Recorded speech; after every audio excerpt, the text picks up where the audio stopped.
11. Anas semakin meramas buket bunga yang tadi dibelinya, dan semakin berlari melangkah pergi dari kedai itu, bersamaan dengan hujan tiba-tiba datang.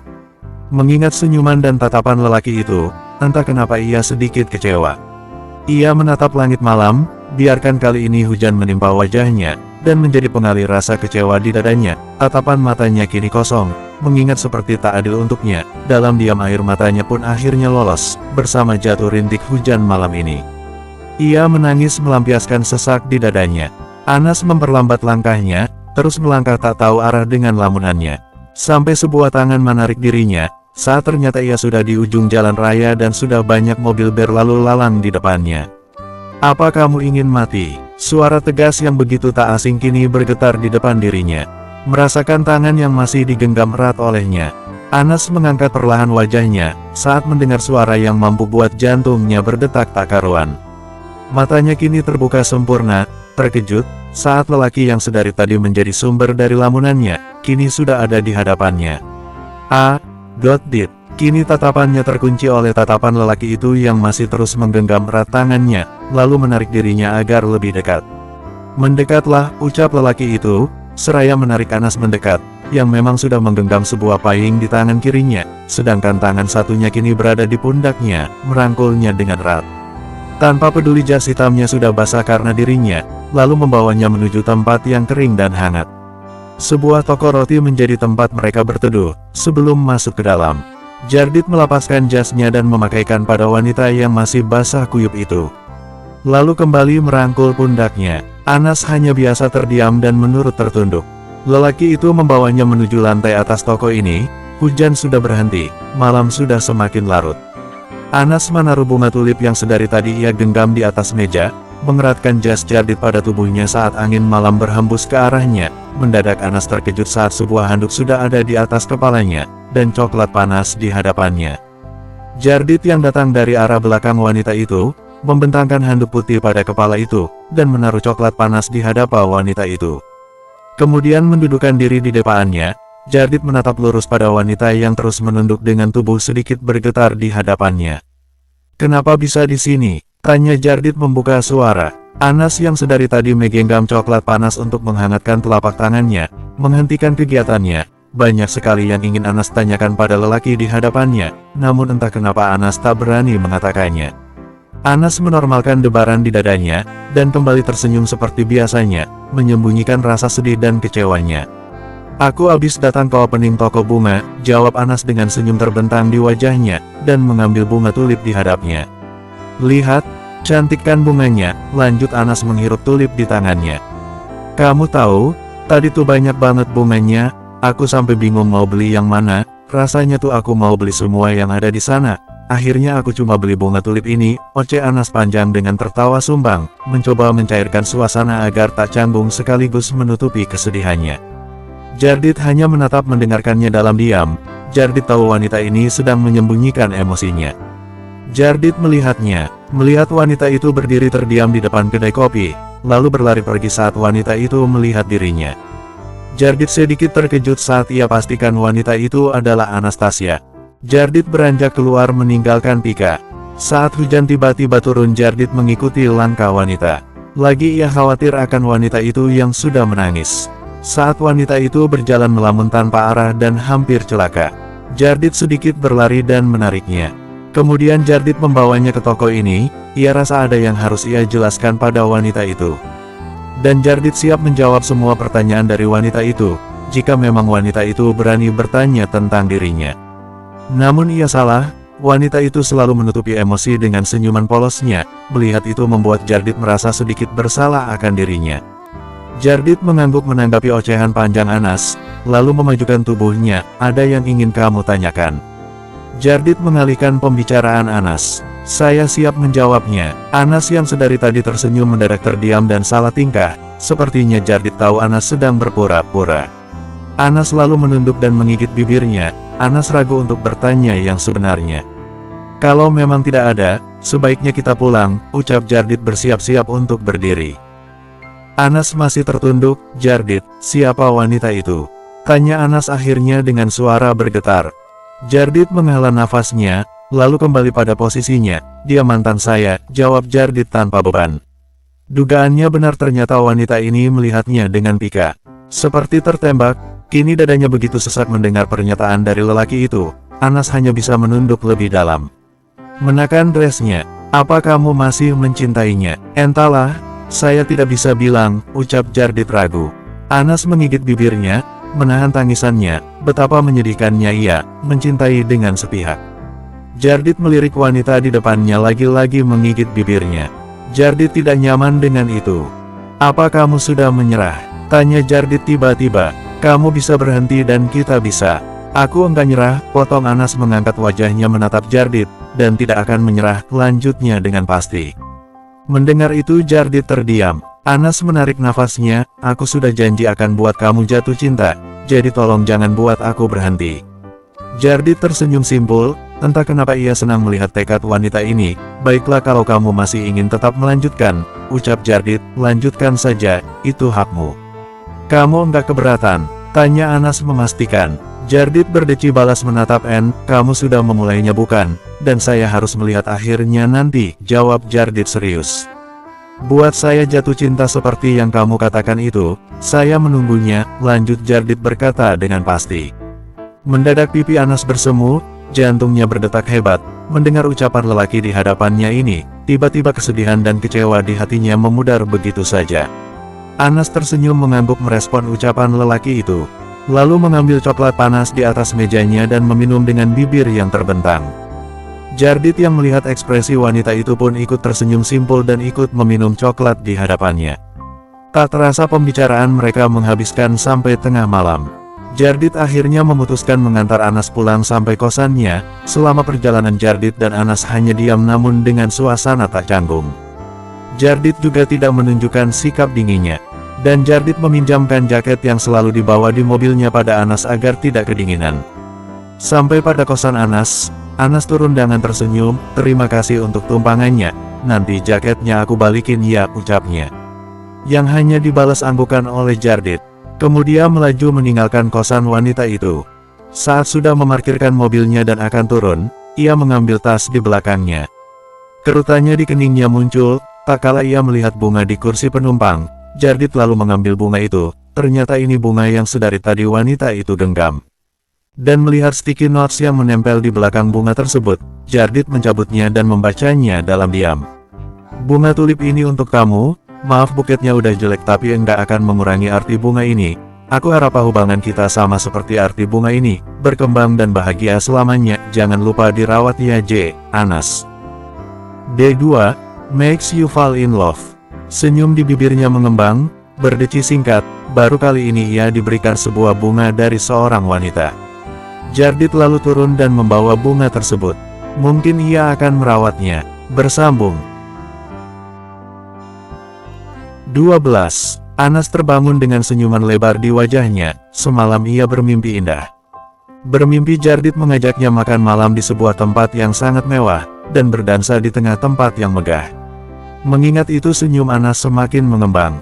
Tak kala Jardit selalu tersenyum dalam mimpinya. Dan di akhiri mimpinya Jardit menciumnya dengan sangat manis. Pipi Anas bersemu, tangannya menggenggam kedua pipinya. Ya Tuhan, apa ini efek semalam Jardit sudah bersikap manis dan mengantarnya, jika memang betapa Anas sangat bahagia mengikatnya. Bagaimana jika mimpi itu menjadi kenyataan dalam hidupnya? Anas pasti tidak akan bisa menolak. Anas beranjak dari kasur dengan senyum semangat. Membuka jendela dan menghirup udara pagi yang begitu segar. Langit di hari Minggu terlihat cerah. Anas bergegas menuju dapur dan membuat secangkir kopi untuk pelengkap paginya. Anas kembali pada kamarnya dan melangkah menuju sofa dekat jendela. Saat dirinya akan duduk di sofa, ia melirik buku diari Yusing di meja belajarnya. Anas mengambil buku tersebut.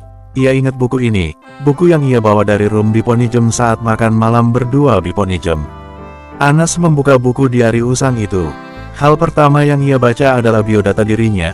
Melihat tulisan tangannya dulu membuatnya tertawa. Anas menaruh kopi di atas meja, lalu membalikkan halaman berikut dengan santai. Anas mengerutkan alis saat ia membaca judul tulisan. Rencana mendekati KJARDIT. Betapa Anas terkejut setelah membaca tulisannya. Bahkan dirinya pun tak ingat pernah menulis ini. Melihat ini tiba-tiba ia mengingat kala itu, Saat ia selalu mencari cara agar Jardit melihatnya, mulai dari pura-pura jatuh, membuatkannya kue dan bekal, mengikutinya diam-diam, dan terakhir mengirim surat pernyataan cinta pada lelaki itu. Namun ternyata semua sia-sia, saat kenyataan Jardit tak pernah menerima semua usaha yang ia lakukan. Apalagi saat ia mengirimkan surat cinta dan berakhir di tempat sampah. Pada saat itu Anas hanya bisa mengamatinya dari jauh dan terkadang mengambil fotonya diam-diam. Ternyata memang dari dulu Jardit sudah menolaknya. Dipeluknya buku diari usang itu. Mengingat semua usahanya dulu gagal, kini ia ragu untuk melanjutkan misi 3 bulan itu. Anas menghembuskan nafas, memeluk kedua kakinya, menatap langit biru, ia jadi teringat ayah dan ibunya. Ia mengangkat tangan ke atas wajahnya, dan tatapannya teralihkan oleh cincin yang melingkar di jari manisnya. Melihat cincin itu, kini ia ingat kata-kata Jardit semalam. Bukankah Jardit setuju dan sedang menunggu jatuh cinta padanya? Anas terduduk tegap saat kata-kata lelaki itu terngiang di kepalanya. Ya, ia tak boleh menyerah, apalagi terpuruk pada masa lalu seperti ini, dan ia harus menyelesaikan misinya. Anas berdiri tegap mengepal semua jari mengangkat tangan, aku pasti bisa. Serga Anas menyemangati diri sendiri. Ia membuka pintu kamar menyeret langkahnya menuju dapur. Kini Anas akan membuktikan bahwa ia bisa mewujudkan masa lalunya. Anas melihat jam yang mengatung di dinding, jarum mengarah di angka 8. Hari ini ia putuskan menjalankan misinya dan akan mengunjungi apartemen Jardit. Anas menaruh bahan-bahan di atas meja dapur, ia akan membuat sedikit cupcake untuk lelaki itu, dengan berbekal resep dari video YouTube. Anas pasti akan bisa membuatannya dan menyelesaikannya. Ting! Anas memakai sarung tangan anti panas, dan membuka oven lalu mengambil loyang cupcake dan menaruhnya di atas meja dapur. Anas melepaskan sarung tangan anti panas itu, dan menyakat keringat di dahinya dalam satu gerakan. Sempurna! Ia merasa puas melihat cupcake di hadapannya mengembang sempurna dan berbentuk sama dengan gambar di video itu. Aroma yang begitu menggoda membuatnya ingin sekali mencoba, namun Anas urungkan saat ingat cupcake ini akan Anas berikan untuk Jardit. Kemudian ia mengambil krim warna-warni untuk menghias bagian atas cake itu. Ini bagian terseru saat ia melakukannya. Anas tersenyum saat menghias cake terakhir dengan sangat cantik dan segera membungkusnya dengan rapi. Setelah membungkus dan melepas apron di tubuhnya, ia melangkah menuju kamar mandi. Lalu bergegas menuju kamar untuk memakai pakaiannya. Hari ini Anas menggunakan dress warna pastel selutut, dipadukan dengan jaket rajut di atasnya. Ia menguncir asal rambutnya, dan tidak lupa dengan sedikit polesan makeup di wajahnya. Cantik juga, Guma memuji dirinya sendiri. Menatap penampilannya di cermin, tanpa buang waktu Anas segera memasukkan baju oblong dan celana pendek Jardit yang beberapa hari lalu ia bawa saat menginap di apartemennya ke dalam tote bag. Ia akan mengembalikan dan akan menjadi alasan jika lelaki itu bertanya akan kedatangannya. Anas mengambil tas dan cupcake yang tadi ia bikin lalu melangkah pergi meninggalkan kosannya. Butuh waktu 1,5 jam, sampai pada pelataran apartemen tempat lelaki itu. Anas menatap gedung tinggi itu, sebelum lanjut melangkah Anas meyakinkan diri terlebih dahulu. Ia mengebuskan nafas, ayo Anas kamu pasti bisa, ucapnya lanjut melangkah masuk menuju lantai apartemen lelaki itu. Semoga hari ini Jardit berada di apartemennya. Sebelum bertekad mengunjungi lelaki itu, saat ingat Anas tidak mengabarinya terlebih dulu, ia ingat tak punya no ponsel lelaki itu di HP-nya. Selama ini Jardit menghubunginya melalui email, itu pun hanya untuk masalah pekerjaan. Ia harap Jardit mau menerima kedatangannya nanti. Ia menekan angka 12, lantai tempat lelaki itu. Anas mengeratkan genggaman pada tote bag yang dibawanya. Saat lift sudah berhenti di lantai tujuannya, Anas melangkah pelan menuju pintu yang di ujung lorong itu. Sebelum lanjut Anas sedikit merapikan rambut dan membenarkan penampilannya. Setelah merasa rapi, dengan sedikit gugup Anas pun menekan bel yang berada di samping pintu itu. Anas menekan bel sekali lagi saat tak ada respon dari dalam, hasilnya pun sama tak ada respon yang terdengar. Saat Anas ingin mencoba menekan bel itu lagi, dengan tiba-tiba pintu di hadapannya terbuka, menampilkan sosok wanita cantik, tinggi berasal dari dalam apartemen lelaki itu. Pandangan mereka bertemu. Wanita itu langsung menelusuri dirinya, menatap dari bawah sampai atas dirinya, seperti sedang menilai sesuatu. Tiba-tiba Anas tak nyaman dengan tatapan wanita itu. Anas menunduk dan berdeham agar wanita di depannya berhenti menatapnya seperti itu. Mendadak pikiran Anas kelut, saat melihat seorang perempuan membuka pintu dari dalam apartemen lelaki itu. Apalagi dengan penampilan yang sedikit terbuka dari wanita di depannya ini, Anas terdiam bertanya-tanya. Apa Jardit baru saja menghabiskan malam bersama wanita ini? Bersambung. 13. Siapa? Pika yang sedari tadi memandangi wanita di hadapannya langsung bertanya saat wanita itu berdeham sedikit keras. Anas mengangkat wajah, menatap sosok di depannya. Apa Jardit ada? Tanya Anas balik, dan tak menjawab pertanyaan wanita itu. Pika melipat kedua tangan di dada, berdeci memasang wajah tak bersahabat. Ada perlu apa cari Jardit? Saya bisa sampaikan. Saya ingin bertemu Jardit langsung, bisa tolong kamu panggilkan dia. Anas mengerutkan alisnya, mentap Pika dengan senis. Pika membuang nafas kasar, berani sekali wanita pendek ini menyuruhnya. Memang siapa dia? Dia sibuk enggak bisa diganggu, jadi kamu bisa datang besok lagi, usir Pika dengan nada kesal. Lalu memundurkan langkah, untuk menutup pintu itu. Melihat itu dengan berani Anas menahan pintu agar tak tertutup dengan tangan kirinya. Mengapa wanita itu menyebalkan sekali? Dengan seenaknya mengusir dirinya, Anas semakin menatap wanita di hadapannya dengan tajam. Saya tahu dia ada di dalam, jadi tolong panggil dia keluar, pinta Anas dengan nada serius dan menatapnya tajam. Pika memajukan tubuh membelakangi pintu, menatapan wanita itu tak kalah tajam, dan saat akan mengeluarkan suara untuk membalas ucapan wanita di hadapannya ini. Ia terkejut dengan tiba-tiba pintu di belakangnya terbuka lebar, menampilkan sosok lelaki tampan dengan wajah segarnya. Jardit mengerutkan kening, langkahnya terhentikan saat mendengar suara bising dari depan pintunya. Ia lalu bergegas menuju pintunya, terkejut saat melihat Anas sudah ada di depan pintunya. Ada apa wanita itu kesini? Anastasia, ucap Jardit terkejut memajukan langkah membelakangi pintu. Ada apa ini? Tanyanya melirik kedua wanita di hadapannya secara bergantian.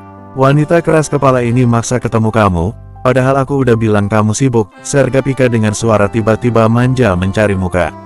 Anas yang mendengar itu tiba-tiba menghela nafas, menahan amarah di dadanya, lalu menatap Jardit. Aku kesini mau balikin baju kamu, ucapnya menyerahkan tote bag pada Jardit tak menghiraukan wanita itu. Dan ini buat kamu, semoga suka, lanjut Anas menyerahkan tote bag berisi cupcake-nya pada Jardit. Jardit menerima dengan wajah tanpa ekspresi, ia menatap Anas dari ujung kaki sampai ujung rambut. Apa wanita ini berdandan untuk mengunjunginya? Anas mengeratkan genggamannya pada tas, menggigit bibirnya saat Jardit hanya menerima dalam diam, tanpa ekspresi, sepertinya ia sudah menganggul lelaki itu. Kalau gitu aku pulang, permisi. Anas menghela nafas memutuskan pulang adalah hal terbaik saat ini. Anas pamit tanpa melihat kedua orang tersebut, langkahnya terhenti saat dengan tiba-tiba lelaki itu menarik tangannya. Ia terkejut dan langsung menatap lelaki itu.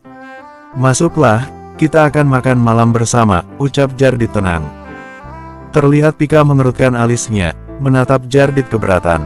Jardit kamu serius tapi dia sekretarisku, dan memang ada urusan yang harus aku selesaikan. Serge Jardit memotong ucapan Pika dan masih menggenggam tangan Anas. Pika memandang wanita itu, lalu menghentakkan kakinya melangkah masuk ke dalam apartemen lelaki itu. Ayo, perintah Jardit lalu mengajak Anas masuk. Tangan itu masih menggenggamnya, membawanya masuk dan melepaskan saat sudah di dalam. Anas masih tak bersuara, ia sedikit kecewa saat mendengar Jardit memperkenalkan Anas sebagai sekretarisnya bukan sebagai tunangannya. Memang apa yang kamu harapkan Anas? Lelaki ini bahkan belum mencintaimu, wajar bukan? Ia tak memberitahu siapapun. Namun entah kenapa Anas sedikit mengharapkannya. Tak apa bukan? Anas melangkah masuk, melihat Jardit yang sedang kembali fokus pada dapur dan wanita bernama Pika itu terduduk di ruang tamu memainkan handphonenya. Anas bingung harus melangkah ke arah mana, melihat kursi meja makan kosong. Ia putuskan menduduki kursi itu, dengan Jardit yang berada di depannya sedang memasak. Ia menatap punggung yang sedari tadi bolak-balik di hadapannya. Tiba-tiba Anas membayangkan dirinya berada di samping lelaki itu dan menghabiskan waktu bersama. Muncul senyum simpul di bibirnya dan terkejut saat terdengar suara berasal dari sampingnya. Pika melihat reaksi yang ditampilkan Anas, ia berjalan menuju wanita itu, dan duduk di sampingnya. Tampan bukan? Tanya Pika membuat Anas terkejut. Anas tak menjawab, Ia mengambil agenda di dalam tasnya, entah apa yang akan ia tulis. Ia akan menyibukkan dirinya agar ia tak berurusan dengan wanita itu. Sorry tadi gue lancang musir lo, ucapnya mengubah panggilan. Gue Pika dan lo, lanjutnya sembari memajukan tangan kanannya untuk berjabat. Anas mengalihkan tatapannya, pandangan kini tertuju pada tangan wanita itu. Aku Anastasia, Anas, membalas jabatan tangannya. Lalu kembali fokus menulis agendanya. Gue baru tahu kalau Jardit sering bawa kerjaannya, ucapnya Pika. Gue enggak ngangka dia bakal bekerja sekeras ini. Lanjutnya, BTW lo udah berapa lama jadi sekretaris Jardit? Tanyanya memandangi Anas. Anas yang sedari tadi menatap tulisan di agenda, terganggu. Sepertinya ia akan terjebak oleh wanita ini. Baru 4 bulan, Pika mengangguk. Pantas, biasanya sekretaris itu bisa urus pekerjaan sendiri, dan enggak seharusnya datang begini, mengganggu waktu istirahat. Kesiannya Jardit, sindir Pika halus menyalahkan Anas dan menatap punggung Jardit. Kerutan di kening Anas muncul, ia kira wanita itu mendekat dan memperkenalkan diri ingin berteman. Namun Anas salah, sepertinya wanita ini masih tak terima Anas masuk di antara mereka. Dan memang kenapa kalau Anas ingin mengunjungi tunangannya? Terlepas dari ia sekretaris atau tidak, ia punya hak untuk datang ke sini dengan statusnya sebagai tunangan Jardit kan? Lagi pula bukan seharusnya wanita ini yang justru mengganggu Jardit di hari liburnya. Anas tersenyum menanggapi sindiran wanita itu. Aku kesini memang ada urusan, tapi bukan soal pekerjaan, jawab Anas menatap wanita itu. Kalau boleh tahu, memang kamu siapanya Jardit? Tanya Anas serius. Pika tersenyum lebar. Oh ya, gue lupa. Gue teman sekaligus mantan pacar Jardit, jawab Pika sengaja menekan kata di bagian mantan. Lalu pergi mengangkat sebuah telepon masuk. Anas terdiam. Lagi-lagi ia menatap wanita yang sedang menelpon itu, memandangi dari atas hingga bawah. Apa tadi ia tak salah dengar? Anas memperhatikan wajah wanita itu. Kini ingatannya kembali pada foto yang ia lihat di kamar Jardit. Foto yang begitu romantis, foto yang membuat dadanya sakit, dan betapa terkejutnya ia saat ternyata wanita di hadapannya, orang yang sama persis yang berada dalam foto itu. Anas menatap Jardit dan wanita itu secara bergantian. Baru saja ia merendahkan sesak di dadanya. Kini dadanya kembali sesak, matanya berkaca saat mengetahui kenyataan kalau wanita itu ternyata mantan pacar Jardit. Lantas kenapa mereka masih bersama? Bersambung.